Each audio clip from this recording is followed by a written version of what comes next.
Hey everyone, it's Kai from Cool Collectibles back again for another review. This time it's something that I've been waiting a long time for, and it's been definitely worth the wait. This is the new Pop Culture Shock 1/3 scale Ryu statue from Street Fighter, obviously.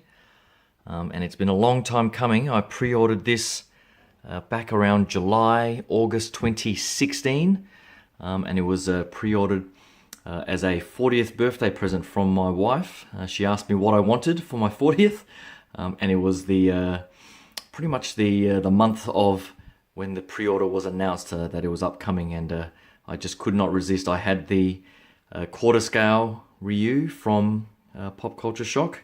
They're Unsatsuken exclusive, and this 1/3 scale I just could not resist. I've been playing Street Fighter close to 26, 27 years since the very early 90s back in the arcades. And I still play Street Fighter 4 and a bit of Street Fighter 5 today. And I love Ryu. Ryu is my main character, among maybe Ken and Cody as well.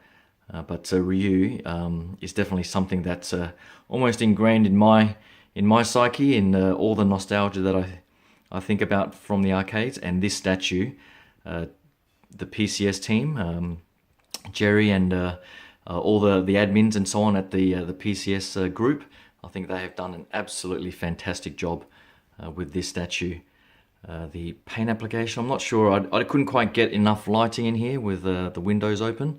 It is a bit dull today, but the standout feature for me is definitely the skin texture on this. Sorry about the camera coming in and out of focus. I'm just using my phone here. I was a little bit worried about the skin texture in the head sculpt, and it does look a little bit smoother than the rest of the body, but up close it does have the really nice skin what's the term? Freckling that even the smaller Hot Toys figures are renowned for, and I think they've done a fantastic job with this head sculpt. It's much more accurate to the game, I think. And the overall musculature, I mean, Jesus, it is Ryu without a doubt. People have said, why are the feet so big? Well, I guess that's just the aesthetic that the game has always had. In the gear here, the original quarter scale Ryu, there was a lot of complaints about the weathering and the sort of almost yellowing in the suit. But this gi is just absolutely beautiful. I love the detailing in the black, in the weathering. It's just like it's got a beautiful shading to it. I haven't really futzed the pants too much, but I have seen some others do it really, really nicely. I am going to probably have a look at how I can take the Velcro off along these edges here, and just slide the gi down, just to reveal that musculature. I do want to have a look at what he looks like without his top on. No matter how weird that sounds, because they have put so much effort into that torso. I do want to have a look at how it turned out. What else can I say about this piece? I love the base as well. This bamboo, I think it does look a lot longer than I remember it in the prototype photos. The prototype photos, there were a few jokes about how it was coming up behind him and looking like he was, coming up right up to his ass. But the way they've designed it here with these two sprouts here coming out of this, it is magnetized. You can swap it out for this sort of rock piece, but I think that bamboo looks absolutely fantastic. The paint application is really sort of that wood-like look. It just really sets it off. And this little tuft of grass at the front can also be replaced with this rock piece that fits in beautifully seamlessly, but I do like that bit of splash of color on the front, so I think they did really nicely there to give that bit of variation. The paint application on the rocks themselves looks really nice, and I do love that pose. I didn't have too many issues with the foot pegs. You just sort of need to slide. I think I had to slide the left one or his right foot in slightly first to be able to get them to slide in nicely. But once they were in, it looks perfectly fine. Love the belt there, Chinese characters or the Japanese characters there. Oh, and I forgot to mention it was a surprise to me that the padding here is actually I'm not sure if it's real leather, but it's definitely a very leather-like material around his upper wrist here and around his hands.